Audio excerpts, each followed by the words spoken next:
이곳에 오셔서 이곳에 앉으소서. 이곳에서 드리는 예배를 받으소서. 주님의 이름만이 오직 주의 이름만 이곳에 있습니다.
명지대학교 배움의 새벽 묵상에 오신 여러분들을 주님의 이름으로 환영하고 축복합니다.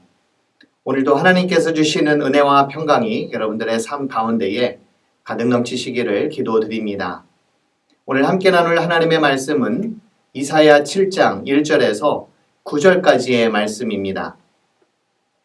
우시아의 손자요 요담의 아들인 유다왕 아하스가 나라를 다스릴 때에 시리아 왕 르신이 르말리아의 아들 이스라엘 왕 베가와 함께 예루살렘을 치려고 올라왔지만 도성을 정복할 수 없었다. 시리아 군대가 에브라임에 주둔하고 있다는 말이 다윗 왕실에 전해지자 왕의 마음과 백성의 마음이 마치 거센 바람 앞에서 요동하는 숯불처럼 흔들렸다. 그때에 주님께서 이사야에게 말씀하셨다. 너는 너의 아들 스알야숲을 데리고 가서 아하스를 만나거라. 그가 세탁자의 밭으로 가는 길, 윗못 물 빼는 길 끝에 서 있을 것이다. 그를 만나서 그에게 정신을 바짝 차리고 침착하게 행동하라고 일러라. 시리아의 르신과 르말리아의 아들이 크게 분노한다 하여도 타다가만 두 부직갱이에서 나오는 연기에 지나지 않으니 두려워하거나 겁내지 말라고 일러라. 시리아 군대가 아하스에게 맞서 에브라임 백성과 그들의 왕 르말리아의 아들과 함께 악한 계략을 꾸미면서 올라가 유다를 쳐서 겁을 주고 우리들에게 유리하도록 유다를 흩어지게 하며 그곳에다가 다부엘의 아들을 왕으로 세워놓자고 한다. 주 하나님께서 말씀하신다. 이 계략은 성공하지 못한다. 절대로 그렇게 되지 못한다. 시리아의 머리는 다마스쿠스이며 다마스쿠스의 머리는 르신이기 때문이다. 에브라임은 65년 안에 망하고 뿔풀이 흩어져서 다시는 한 민족이 되지 못할 것이다. 에브라임의 머리는 사마리아이고 사마리아의 머리는 고자케야 르말리아의 아들이다. 너희가 믿음 안에 굳게 서지 못한다면 너희는 절대로 굳게 서지 못한다. 본문에는 한 왕이 등장을 하는데요. 바로 아하스 왕입니다. 그는 남유다 왕국의 12번째 왕으로서 16해를 통치했습니다. 하지만 그는 하나님 보시기에 악한 왕이었습니다. 열왕기하의 저자는 그에 대해 고발하기를 주 하나님 보시기에 올바른 일을 하지 않은 자, 이스라엘의 왕들이 걸어간 길을 걸어갔고 심지어 자기의 아들을 불에 태워 제물로 바치는 일까지 서슴지 않았던 악한 왕으로 묘사합니다. 역대기의 저자 역시 아하스 왕에 대해 평가하기를 어려운 때에 더욱 하나님께 범죄하였다고 적고 있습니다. 한두 해도 아닌 자그마치 16년을 통치한 왕의 행실이 이랬다면 백성들이 감당해야 할 고충은 이만저만한 것이 아니었음이 틀림없습니다. 무엇보다도 어려운 시기 지도자가 갈피를 못 잡고 있다면 더욱 그랬겠지요. 오늘 읽은 본문의 상황을 보면 아하스가 어려움에 처하게 되었습니다. 이유인즉 아람이라는 나라와 북이스라엘이 동맹을 맺고 유다를 공격하였습니다. 이들이 동맹을 맺은 이유는 당시 신흥 강국으로 부상한 아수르 제국 때문이었습니다. 이 나라에 대항하기 위해서 아람과 이스라엘은 서로 동맹을 맺었고 이 동맹을 남유다까지 동원해서 힘을 합해 보고자 했던 것이었습니다. 그만큼 아수르는 호전적이었고 또 무자비했으며 다른 민족에 대해서 학대와 착취 그리고 약탈을 서슴지 않았던 그런 나라였습니다. 상황이 이렇다면 약한 나라들끼리 연합하고 힘을 합치는 것은 당연하다고 볼 수 있겠습니다. 한 나라를 책임지고 있는 왕으로서 선택의 갈림길에 서 있는 상황에 하나님께서는 친히 이사야 선지자를 아하스 왕에게 보내 현재의 상황에 대해 두려워하지도 낙심하지도 말라고 전하십니다. 그러면서 이 두 나라는 아무리 그래봐야 타다가만 두 부직갱이에서 나오는 연기에 지나지 않는다고 하셨습니다. 표현이 참 재미있습니다. 부직갱이는 여러분들도 아시다시피 불을 뗄 때에 혹은 불을 해치거나 끌어내거나 거두어 넣거나 할 때에 씁니다. 오래 쓸 용도라면 쇠로 만들지만 연기가 나오는 것으로 묘사한 것으로 보아 잠깐 쓰다 말 나무 부직갱이로 생각이 됩니다. 그렇다고 불을 일으킬 소지도 없어 보입니다. 그저 연기만 나다 말 정도의 위력입니다. 따라서 이런 것들에 대해 걱정할 것도 염려할 것도 없다고 말하는 것입니다. 더욱이 질에 겁먹을 필요도 없다고 말을 합니다. 하지만 그게 어디 쉬운 일이겠습니까? 막상 어려움에 처하게 되면 정신을 못 차리게 되고 쉽게 마음이 무너지는 것이 우리 인간입니다. 그래서였을까요? 본문 4절에서 하나님께서는 이사야 선지자를 통해 아하스 왕에게 전하라며 정신을 바짝 차리고 침착하게 행동하라고 일러라 라고 말씀하셨습니다. 아하스 왕에 대한 역사가들의 평가에 비해 아하스 왕을 대하는 하나님의 방식은 다르다는 생각이 듭니다. 마치 어려운 일이 닥치거나 힘든 상황을 만났을 때에 쉽게 인생을 포기하지도 남들 다 하는 세상적인 방식으로 살아가지도 말고 믿음 안에서 이겨내기를 바라는 부모님의 심정을 느끼게 됩니다. 왕으로서 아하스가 선택할 수 있는 방법은 여러 가지가 있겠지만 눈앞에 닥친 문제만 보지 말고 문제를 넘어 역사하시는 하나님의 뜻을 찾아내는 것이 우선순위가 되어야 함을 말해주고 있습니다. 하나님의 크신 역사 속에서 현재 일어나고 있는 일들의 귀착점은 믿음임을 분명히 하고 있습니다. 어떠한 믿음입니까? 그것은 말씀에 대한 신뢰입니다. 그것을 위해 하나님께서는 말씀의 대언자라고 할 수 있는 예언자 이사야를 보냈던 것입니다. 본문 7절을 읽어드립니다. 주 하나님께서 말씀하신다. 이 계략은 성공하지 못한다. 절대로 그렇게 되지 못한다. 그런데 안타깝게도 아하스 왕이 선택한 것은 무엇인지 아십니까? 아람과 이스라엘 두 나라의 계략이 성공하지 못한다는 말을 믿었던 탓인지 이 두 나라가 아닌 이들보다도 더 강력했던 아수르를 택하게 됩니다. 그리고 그 결과 아수르에서 섬겼던 신을 숭배했던 제단이 예루살렘에 세워지게 됩니다. 우리의 선택은 A 아니면 B로 단순화할 때가 많습니다.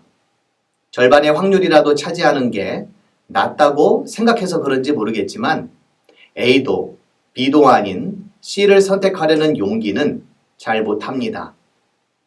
그러다 보니 우리는 늘 진영 논리에 사로잡히게 됩니다. 좌측이냐 우측이냐 흑이냐 백이냐 하면서 말이죠. 예수님도 그랬지만 신앙의 길은 제3의 길입니다. 가본 적이 없고 익숙하지는 않지만 그래도 이 땅이 처해 있는 현실의 어려움을 대변해 줄 수 있는 대한사회에 대한 간절함을 갖고 살았던 그러한 사람들이 바로 신앙인입니다. 이를 위해 응당 필요한 것이 있다면 그것은 바로 믿음입니다. 그리고 그 믿음은 이러한 세상을 지향하고 있는 존재에 대한 사랑의 표현이기도 합니다. 본문 9절에서 하나님께서는 이사야 선지자를 통해 이렇게 말씀하셨습니다. 너희가 믿음 안에서 굳게 서지 못한다면 너희는 절대로 굳게 서지 못한다. 굳게 서 있는 것처럼 보여도 사상 누각처럼 쉽게 무너지는 것들이 많습니다. 그 가운데 우리 자신이 해당되지 않는다고 호언장담할 수는 없습니다. 믿음이 없어 쉽게 쓰러지고 넘어질 때가 많기 때문에 그렇습니다. 내가 추구하고 있고 가치 있다 여겨지는 것들이 쉽게 넘어질 수도 있습니다. 정신을 차리지 않으면 우리는 본질이 아닌 비본질적인 것들만을 쫓다가 인생을 허비할 수도 있습니다. 그래서 믿음이 필요합니다. 혹자는 믿음을 이렇게 정의합니다. 내 삶을 더 큰 세계 속에서 바라보는 것이 바로 믿음이다. 내가 할 수 있는 일이 적고 내가 감당해낼 수 있는 일들이 많지 않다라는 것을 느껴 실망과 절망감이 들 때가 우리 가운데에 많이 있지만 그럼에도 불구하고 나보다 더 큰 누군가가 나를 떠받쳐 줄 것이고 나를 이끌어 줄 것이다 라고 하는 것에 대한 동의 혹은 신뢰, 이것이 바로 믿음입니다. 이러한 믿음은 우리가 세상을 살 때에 새로운 눈을 갖고 사는 것이라고도 볼 수가 있겠습니다. 아하스 왕이 보기에 세상은 약육강식의 세상처럼 보이지만 믿음의 눈으로 보면 세상은 그 어떤 질서가 있고 그 질서를 이루어가고 계시는 분은 하나님이시라는 믿음입니다. 이것을 깨닫고 살아가는 것, 그것이 바로 오늘날 우리에게 필요한 믿음임을 본문은 말해주고 있습니다. 온 우주 만물의 머리는 그리스도시요 살아계신 하나님이십니다. 그분이 세상의 질서를 만드셨고 그리고 지금도 통치하고 계십니다. 이러한 믿음의 눈으로 살아가는 우리 배움의 교회 모든 성도님들이 되시기를 주님의 이름으로 기도드립니다. 기도하시겠습니다.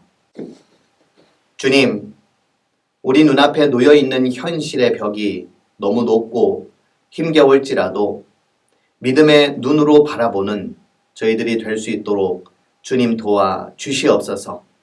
이 세상을 살아갈 때에 우리에게 필요한 것은 하나님께 대한 전적인 믿음과 신뢰요. 하나님께서 우리의 삶을 떠받쳐 주시고 이끌어 주실 것이다라고 하는 그러한 믿음임을 우리로 분명히 알게 하셔서 이 세상을 믿음의 발걸음으로 한 걸음 한 걸음 내딛어 나가는 저희 모두가 되도록 주님 도와 주시옵소서. 감사드리며 예수님의 이름으로 기도드립니다. 아멘.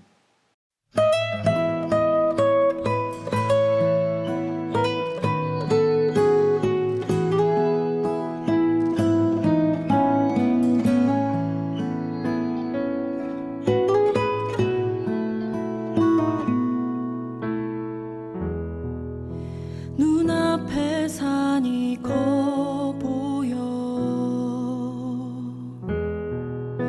넘을 수 없는 벽 앞에 두려움 쌓일 때 내 마음 깊은 곳 보이지 않는 믿음의 눈을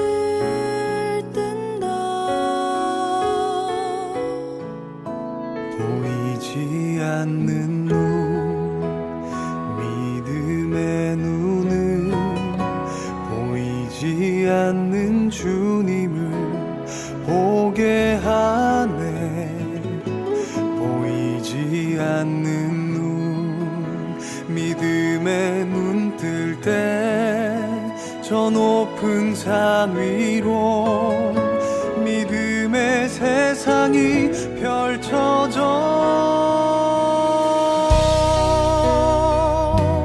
진정한 주권이 어디에 있는지, 온전한 지혜가 어디로부터 오는지, 지금 내 싸움은 무엇을 향한 것인지 믿음의 눈 뜰 때 더욱 선명해지는 주님의 임재.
펼쳐져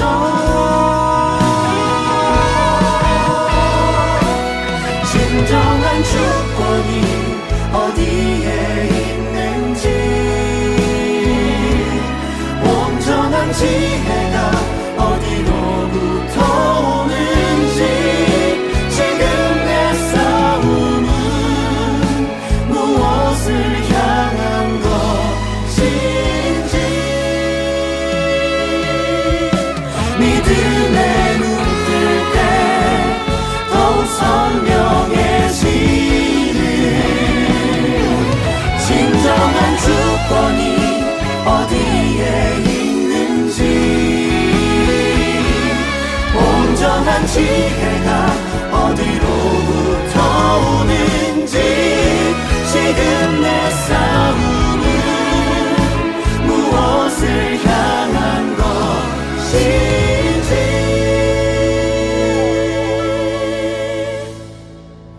믿음의 눈 뜰 때 더욱 선명해지는 주님의 임재